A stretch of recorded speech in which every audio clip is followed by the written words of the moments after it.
Madam President, Excellencies, distinguished members of the General Assembly, I bring to you the greetings of 1.3 billion plus people from the world's largest democracy. They join me in congratulating the President of the General Assembly, Ambassador Csaba Kőrösi, on his election to chair the 77th session of the UN General Assembly. They follow closely developments at the United Nations, reflecting the increasingly globalized nature of our existence. We meet at a challenging time for the world order. This session's theme, a watershed moment, transformative solutions to interlocking challenges, seeks to capture its seriousness. Excellencies, the year 2022 is an important milestone in India's journey towards growth, development, and prosperity. India is celebrating 75 years of its independence, what we call Azadi Ka Amrit Mahotsav. The story of that period has been one of toil, of determination, innovation, and enterprise of millions of ordinary Indians. They are rejuvenating a society pillaged by centuries of foreign attacks and colonialism. And they are doing so in a democratic framework whose steady progress is reflected in more authentic voices and grounded leadership. This new India, under the visionary and dynamic leadership of Prime Minister Narendra Modi, is a confident and resurgent society. Its agenda for our centenary will be achieved through the 5 pledges that we committed to on our Independence Day. 1, we are resolved to make India a developed country in the next 25 years. For the world, that creates more capacities for global good. 2, we will liberate ourselves from a colonial mindset. Externally, this means reformed multilateralism and more contemporary global governance. 3, our rich civilizational heritage will be a source of pride and of strength. This includes care and concern for the environment, so ingrained in our traditional ethos. 4, we will promote greater unity and solidarity. This expresses a coming together on global issues such as terrorism, pandemics, or the environment. And 5, we will instill consciousness of duties and responsibilities.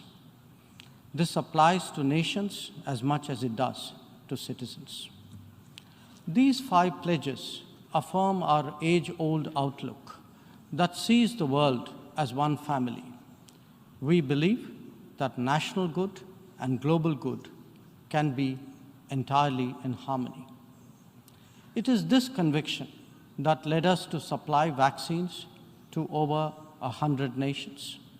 Similarly, our evacuation operations in HADR situations always had room for other nationals in distress. Even as we meet our own development targets, India offers partnerships to our brothers and sisters in Asia, in Africa, and Latin America.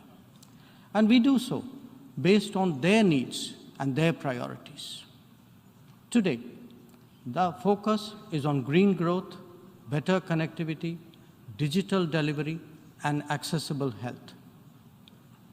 Our solidarity is not just in words. You can see them in 700 projects across the world. Madam President, even while India contributes to global betterment, we recognize the sharp deterioration in the international landscape. The world is already struggling with challenges of post-pandemic economic recovery.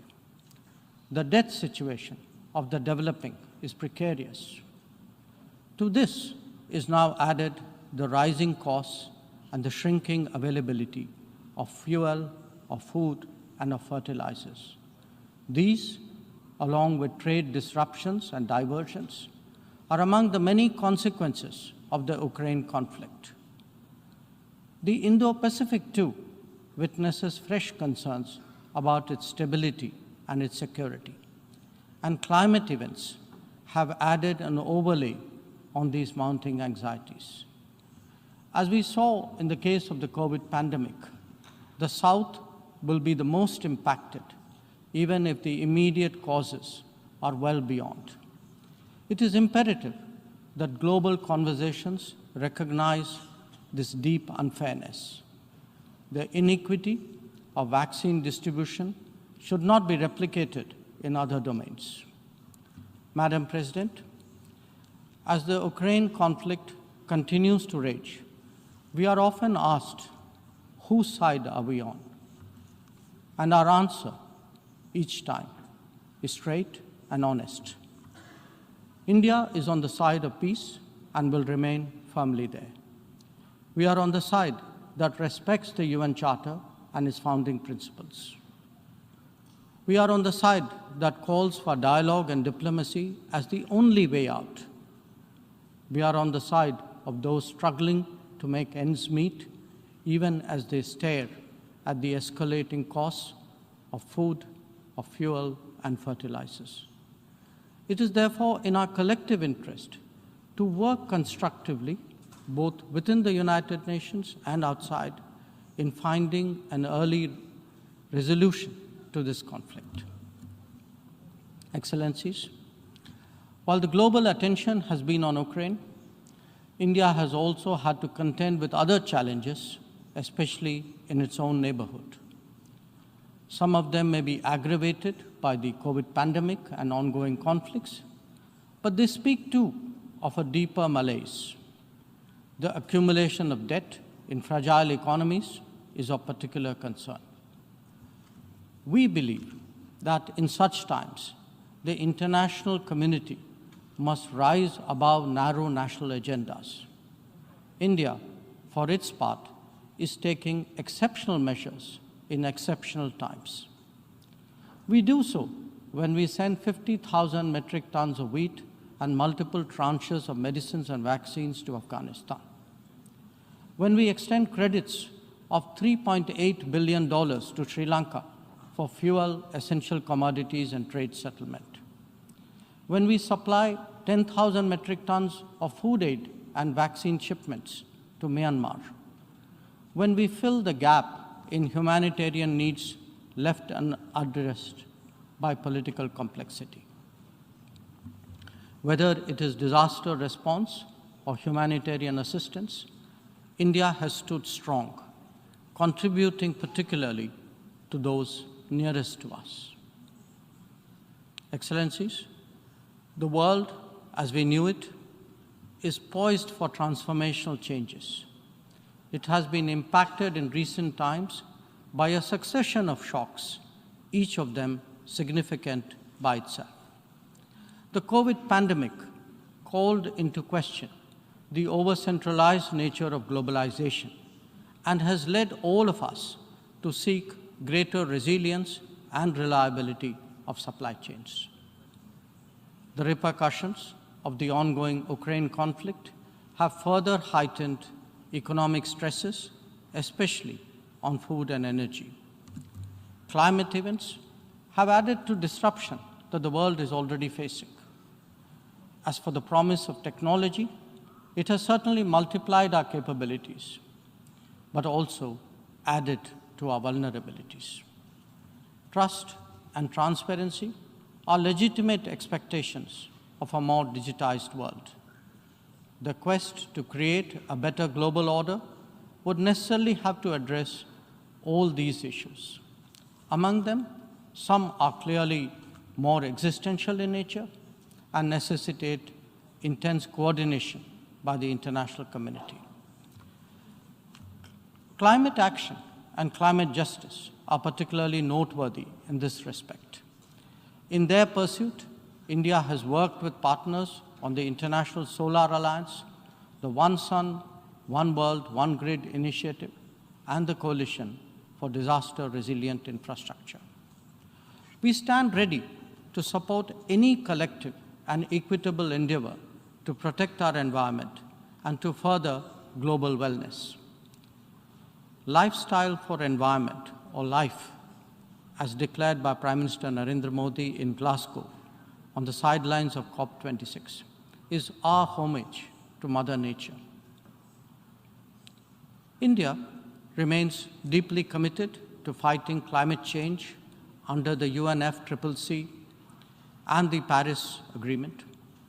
We do so on the principle of common but differentiated responsibilities and respective capabilities in the light of different national circumstances. We have announced our updated nationally determined contributions after COP26.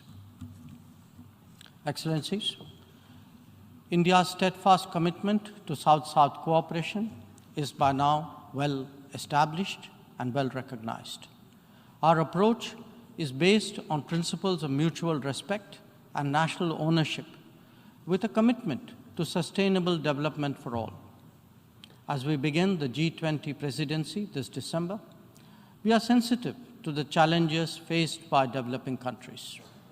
India will work with other G20 members to address serious issues of debt, of economic growth, food and energy security, and particularly of environment. The reform of governance of multilateral financial institutions will continue to be one of our core priorities. Madam President, India would be completing its tenure as a member of the Security Council this year. In our term, we have acted as a bridge on some serious but divisive issues confronting the Council. We have also focused on concerns such as maritime security, peacekeeping, and counterterrorism. Our contributions range from providing technology with a human touch to ensuring safety and security of UN peacekeepers. As the chair of the Counterterrorism Committee this year, India would be hosting its special meeting in Mumbai and New Delhi. I invite all member states to participate in it. We need to create a global architecture that responds to the new tech tools deployed against open, diverse, and pluralistic societies. Having borne the brunt of cross-border terrorism for decades, India firmly advocates a zero-tolerance approach. In our view, there is no justification for any act of terrorism regardless of motivation, and no rhetoric, however sanctimonious, can ever cover up bloodstains. The United Nations responds to terrorism by sanctioning its perpetrators. Those who politicize the UNSC 1267 sanctions regime, sometimes even to the extent of defending proclaimed terrorists, they do so at their own peril. Believe me, they advance neither their own interests nor indeed their reputation. India has always espoused a cooperative, inclusive, and consultative approach to international relations. We believe that multipolarity, rebalancing, fair globalization, and reformed multilateralism cannot be kept in abeyance. The call for reformed multilateralism, with reforms of the Security Council at its core, enjoys considerable support among UN members. It does so because of the widespread recognition that the current architecture is anachronistic and ineffective. It is also perceived as deeply unfair, denying entire continents and regions a voice in a forum that deliberates their future. India is prepared to take up greater responsibilities, but it seeks, at the same time, to ensure that the injustice faced by the Global South is decisively addressed. Our call is to allow serious negotiations on such a critical matter to proceed sincerely. They must not be blocked by procedural tactics. Naysayers cannot hold the IGN process hostage in perpetuity. In these turbulent times, it is essential that the world listens to more voices of reason and experiences more acts of goodwill. India is willing and able on both counts. We believe and advocate that this is not an era of war or of conflict. On the contrary, it is a time for development and for cooperation. Madam President, in the past, this august assembly has served as a meeting point of views and as a catalyst for action. It is vital that we continue to believe in the promise of diplomacy and the need for international cooperation. Therefore, Madam President, let us strive to return to the course of seeking peace, progress, and prosperity. I thank you.